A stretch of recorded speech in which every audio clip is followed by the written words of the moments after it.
हमारे पास जो next topic है वो है disclosure of writing off discount और loss on issue of debentures. तो ये जो डिस्काउंट होता है ना, या loss on issue of debenture है, उसको बैलेंस शीट में कैसे डिस्क्लोज किया जाएगा? Disclosure of writing off discount और loss on issue of debenture in the balance sheet. So as it has been already discussed that discount or loss on issue of debenture is written off in the year of allotment of debenture itself, है ना। जब debentures की allotment जिस year में होती है तो है ना, हम उसको राइट ऑफ कर देते हैं डिस्काउंट या loss on issue of debenture को। It is written off from securities premium reserve, है ना, if it exist and has sufficient balance और from statement of profit and loss account. देखिए अगर आपके पास बैलेंस है कंप्लीट, तब तो पूरा का पूरा सिक्योरिटीज प्रीमियम रिजर्व अकाउंट से जो है राइट ऑफ हो जाएगा। अगर बैलेंस नहीं है तो जितना बैलेंस है, जैसे कि मैंने आपको भी बताया, 20,000 हमने प्रीमियम से राइट ऑफ किया और बाकी का 30,000 statement of profit loss account का यूज हमने कर लिया। ओके, तो उसके बाद यहाँ पे क्या बोला गया है? डिस्काउंट और loss on issue of debentures it is shown in the balance sheet under. देखिए इसको कहाँ पे शो किया जाएगा?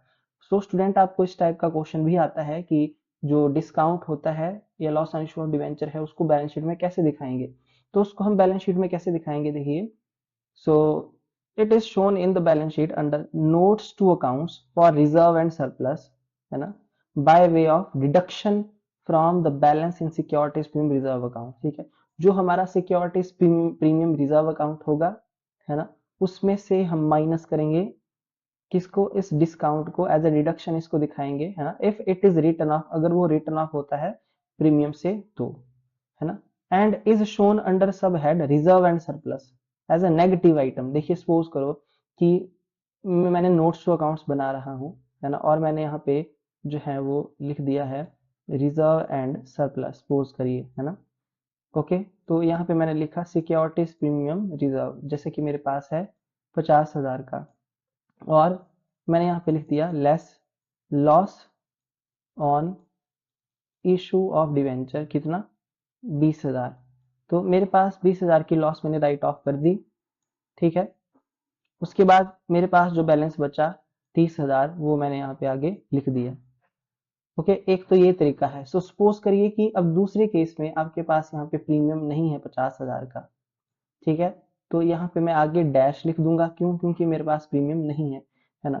और जब मेरे पास प्रीमियम नहीं है और मेरे पास लॉस भी है यहाँ पे राइट ऑफ करने को, तो आप देख सकते हैं कि अब जो रिजर्व एंड सरप्लस का बैलेंस होगा वो नेगेटिव शो हो जाएगा, है ना।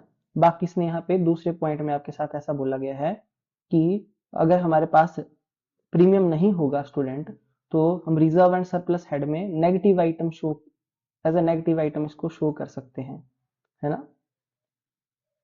आई होप आपको बात समझ में आ गई होगी, ठीक है, कि किस तरीके से इसको दिखाया जाएगा।